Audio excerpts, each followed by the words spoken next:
No, 12 days ago, I had dinner with President Trump, a dinner that was set up by my friend Kid Rock, because we share a belief that there's got to be something better than hurling insults from 3,000 miles away. And let me first say that to all the people who treated this like it was some kind of summit meeting, you're ridiculous. Like I was going to sign a treaty or something. I have no power. I'm a fucking comedian, and he's the most powerful leader in the world. I'm not the leader of anything, except maybe a contingent of centrist-minded people who think there's got to be a better way of running this country than hating each other every minute. So, thank you.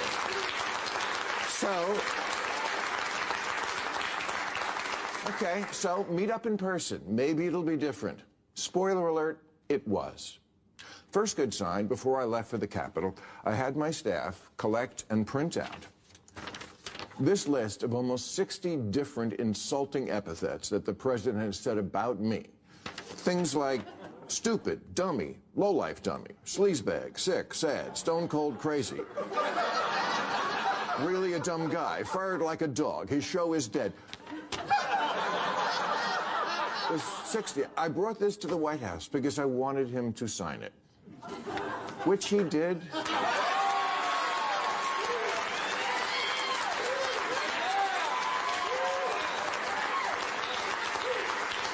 Which he did with good humor. And I know as I say that, millions of liberal sphincters just tightened.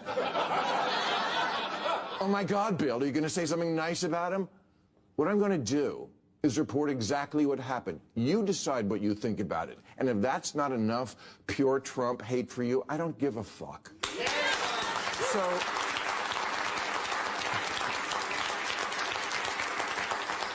So no, I didn't go MAGA. And to the president's credit, there was no pressure to. After we left the Oval Office, he showed me the little room off the office, you know, the one where Clinton used to... Okay. The blowjob room. Okay. Well, not anymore. That's where they keep the merch now. It is. And he gave me a bunch of hats, but he didn't ask me to take a picture in one, which I appreciated.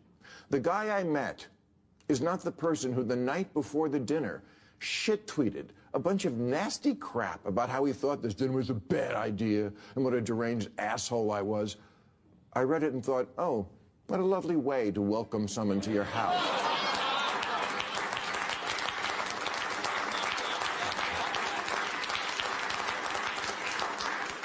But when I got there, that guy wasn't living there. Now, does Trump want respect? Of course, who doesn't? My friend said to me, what are you going to wear to the White House? I said, I don't know, but I'm not going to dress like Zelensky, I'll tell you that. But, okay. Just for starters, he laughs.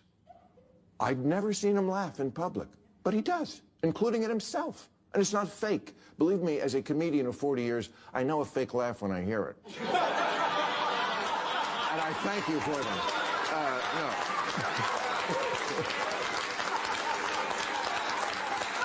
But, okay, example. In the Oval Office, he was showing me the portraits of presidents, and he pointed to Reagan and said, in all seriousness, you know the best thing about him? His hair.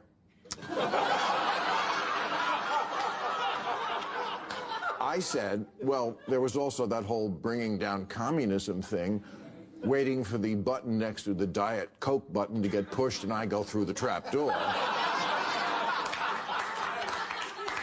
But no, he laughed, he got it. I said to him at one point, Mr. President, you know the dog, that's unusual in the White House. He said, well, a lot of the presidents, they had a dog for political reasons.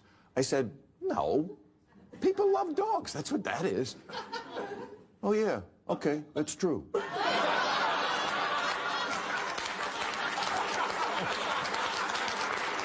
telling you what happened. At one point, we were walking through his amazing, it is an amazing tour of the whole house. And I don't remember exactly what we were talking about, but it must have been something with the 2020 election, because I know he used the word lost. And I distinctly remember saying, wow, I never thought I'd hear you say that.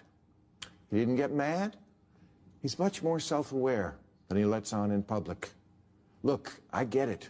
It doesn't matter who he is at a private dinner with a comedian. It matters who he is on the world stage.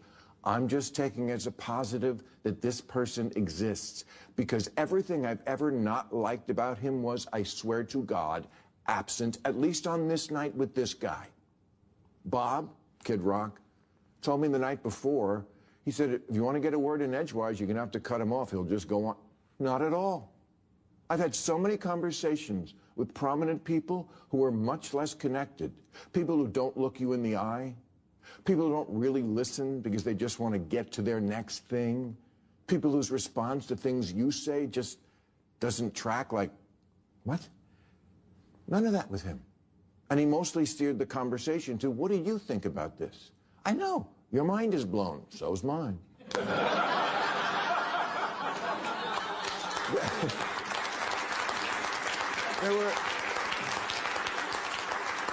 There were so many moments when I hit him with a joke or contradicted something, and no problem. At dinner, he was asking me about the nuclear situation in Iran in a very genuine, hey, I think you're a smart guy, I want your opinion sort of way. And I said, well, obviously you're privy to things about it I'm not, but for what it's worth, I thought the Obama deal was worth letting play out because we made Iran destroy 98% of the uranium, and they were 15 years away from a bomb. And then I said to him, but we got rid of that. You got rid of that. He didn't get mad or call me a left-wing lunatic. He took it in. I told him I thought parts of his plan for Gaza were wacky, but that I had supported him in the idea that Gaza could be Dubai instead of hell. I told him he was wrong when he tweeted the night before that I was critical of all things Trump. Not true. Check the tapes. Moving Israel's embassy to Jerusalem, loved it. The border did need to be controlled. I'm glad the cops are getting their morale back. DEI had gone too far. Biological men shouldn't be playing women's sports. Europe should pay for their defense. And of course, it makes sense that Arab countries should take in Arab refugees, like the million Syrians who wound up in Germany when Saudi Arabia took none. He said to me, you're right, they took none.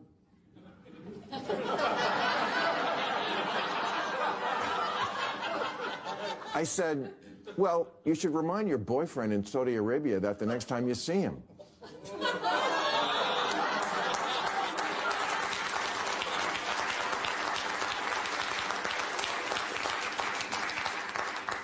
He laughed. I never felt I had to walk on eggshells around him. And honestly, I voted for Clinton and Obama, but I would never feel comfortable talking to them the way I was able to talk with Donald Trump. That's just how it went down. Make of it what you will.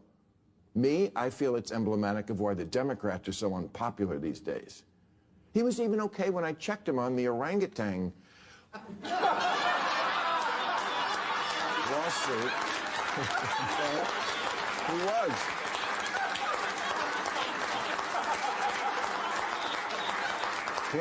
You know, he said to Dana White, you know, Bill said my father was an orangutan, and I really love my father. And I said, well, Mr. President, I did that because I didn't like what you were doing regarding Obama's birth origins. I thought that was low. Again, no anger, just a little smile, as if to say, yeah, I get it. The most surreal part of the whole night was when I got home. I flew back right after the dinner, and I'm in bed watching 60 Minutes from the night before. And there's Trump in one of their stories, standing at a podium in a room that looked to me like one of the rooms and places we'd just been in. And he's ranting, disgusting, you're a terrible person. And I'm like, who's that guy? What happened to Glinda the Good Witch?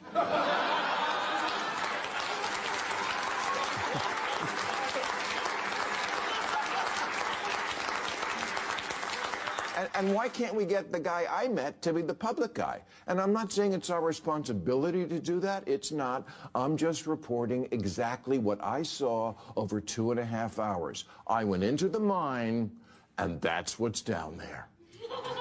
A crazy person doesn't live in the White House. A person who plays a crazy person on TV a lot lives there, which I know is fucked up. It's just not as fucked up as I thought it was. And I have no illusions now that I'm back to work at my job that he might start a new list.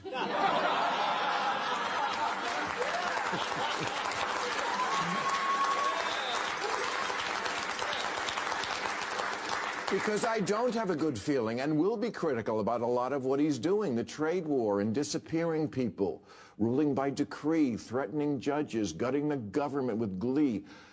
But I also think he now understands I have a job to do, or at least he did on this night, because he said to me early on that he'd seen our last episode, which was the Friday before this dinner.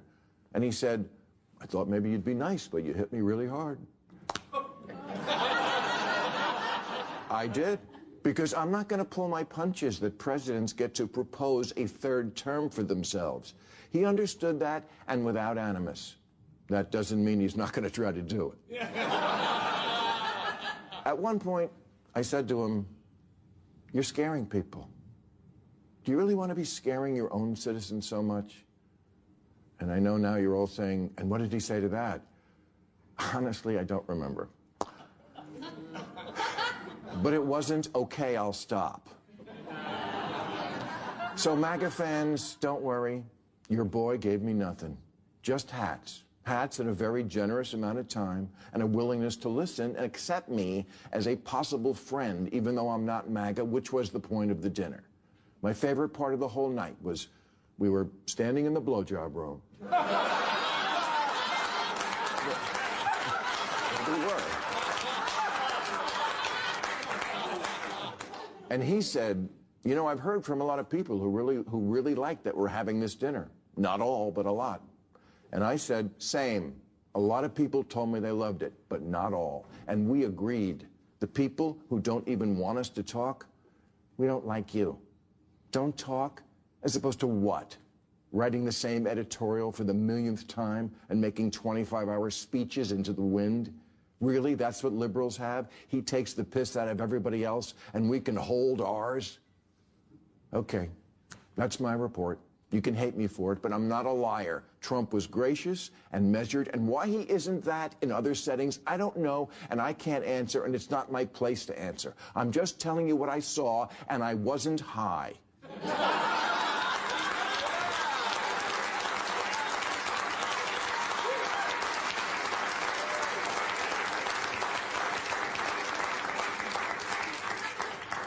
Damn, missed opportunity.